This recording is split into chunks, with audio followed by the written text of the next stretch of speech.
Bible says that Ahab came to power and did more evil in the eyes of the Lord than anybody who came before him. That's major, because he came to power in the northern kingdom, which was already apostate, already had golden calves, and yet he did worse than anybody before him. It goes on to say, verse 31, he not only considered it trivial to commit the sins of Jeroboam, son of Nebat, but he also married Jezebel, daughter of Ethbaal, king of the Sidonians, and began to serve Baal, and to worship him. He set up an altar for Baal in the temple of Baal that he built in Samaria. It's interesting because we're talking about a temple of Baal on Sunday with America. This was in Samaria. He built a temple of Baal. Ahab also made an Asherah pole and did more to provoke the Lord, the God of Israel, to anger than all the kings of Israel before him. And remember, everybody in the north was evil. There wasn't one good king. He did more. This is an evil man. No accident that this is the background to Elijah. No accident. See, Ahab sets the stage for Elijah. Without Ahab, you wouldn't have the ministry of Elijah. Ahab and Jezebel. Ahab. It goes together that he did more evil than anyone else. Elijah was not called to minister at a time when everybody was following God, or when it was popular to be a minister of God, or even a man of God. Had it been another time, another culture, Elijah would have been honored as a man of God, but he probably wouldn't be the Elijah we know. It would have been different, but Elijah would only minister at a time when the nation was in apostasy and rebellion against the God of Israel. And that changes everything. The days of Elijah were the days when a culture, a civilization, was not only at war with God. Elijah wasn't just dealing with a Nineveh or a Babylon. He was dealing with an Israel.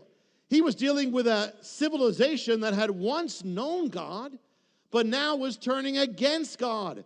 And not just departing from God, but now was warring against God. So that involves a nation turning away from God, rejecting God, means a real hardening of its heart to God, what it once knew, a deliberate anti-God spirit, a hatred of God. It's not like a nation that never knew God. That's different. That's pagan, but that's different. This is a post-God nation. This is more evil. Elijah was dealing with an apostate civilization. What does that have to do with us? Everything. Because we are witnessing the same exact thing. A culture, a society, a civilization, which as Israel once knew God, was established on the foundation of God, clearly, solidly Judeo-Christian foundation, and now is not only turning away from God. We've watched a turning away. We've watched that. But now turning against the foundation. And not just that, now it is beginning to war against that foundation. More and more brazenly so. Elijah witnessed it. He watched it. The northern kingdom had already for years been falling away from God. Baal was always creeping in, or was always there. But it was in the reign of Ahab that it took a dramatic turn for the worse. He did worse than anybody before him. Israel turned from a nation with paganism mixed with the name of God. That was the northern kingdom. Apostate, they would blend in pagan things with God, to an overtly anti-God nation. Overtly.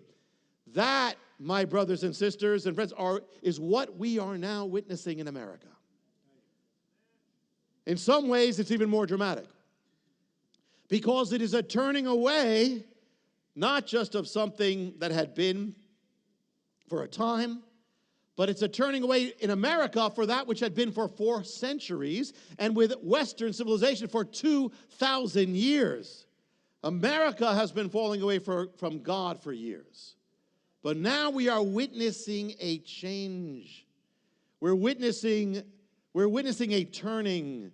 As in the days of Ahab, we have passed a tipping point. I've shared in the past about a tipping point. To push a very heavy object, you need momentum, you need power. It's usually slow to get something going. You have to push it hard, but once you reach that tipping point, everything changes. The momentum changes. Once you reach the tipping point, you don't have to push anymore. It's going to go.